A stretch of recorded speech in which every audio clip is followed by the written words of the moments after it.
Welcome to this podcast series for my book, Leadership Starts With You, A Leader's Quest for Leadership Excellence. My name is Whitney Brer, and I'm the author of this business novel. Yeah, it's a novel. It's a story. It's a story, and it is the personal and professional journey of Kathleen Battlefield. In the second podcast, we'll take a closer look at the topic of perseverance and how it is deeply connected to leadership excellence. Because psychology has come a long way in the last 30 years, and there's been a lot of research done in the field of neurobiology. Today we know how to train or build perseverance, which is essential to leadership excellence. Perseverance is not just not giving up. That's the first step, but more it's about being determined and able to lead with a clear vision for the future. It's about leading a team through crises and uncertain times. From research, we know that perseverance consists of 4 components. The first one I'll call interest. People who have perseverance are truly interested in what they do. Admittedly, even for them at times, there are tasks they really don't like to do, but they see the bigger picture, the grand scheme of things, and this big picture is always present, even when they are doing some things that may not bring joy. But in short, they love what they do.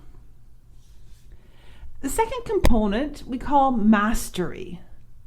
Research shows that people who have perseverance practice, train, and strive for mastery. That is steady and constant improvement. Because talent and IQ are not enough. There are many smart, talented people who have thrown in the towel, but practicing and yet asking for and receiving feedback and integrating that feedback takes daily discipline and a lot of self-reflection. People who strive for mastery always ask themselves, what can I do better tomorrow? And they don't get complacent because they're just currently good at something. So following the components interest and mastery, we move to the third component, which is purpose. And this is something we explored in the first podcast for this book. And my question is, have you formulated your purpose statement for yourself in the meantime? If not, you may want to go back to the first podcast where this is covered in depth. But once again, just to kind of recap that, purpose is an inner certainty, and it's a personal conviction that what you're doing is making a positive difference and not causing harm to anyone. Okay, so after interest, mastery, and purpose, the fourth component is, and it may surprise you, it's hope. People who persevere are hopeful. They hope that their own hard work and effort will be improved in their own future. It's a sense of peace that tomorrow will be a better day. And often people like this are like weeble wobbles. They get knocked down, but they pop right back up again.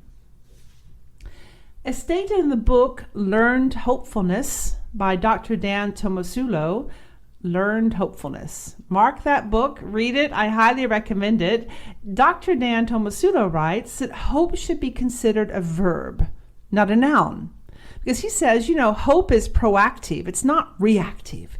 It is believing that tomorrow will be better, and it's my personal responsibility to shape the day accordingly. It is only through my actions, I have to do something, that I can influence or even control my future, and yes, influence my outcomes. And perhaps one side note on hope. According to Dr. Barbara Fredrickson, hope is the only positive emotion that can only stem from a negative situation. So perseverance is a core value of successful people, whether they are team members or team leaders. And yes, perseverance can be consciously trained and built. This mindset is critical to achieving goals, overcoming obstacles, and developing a growth mindset.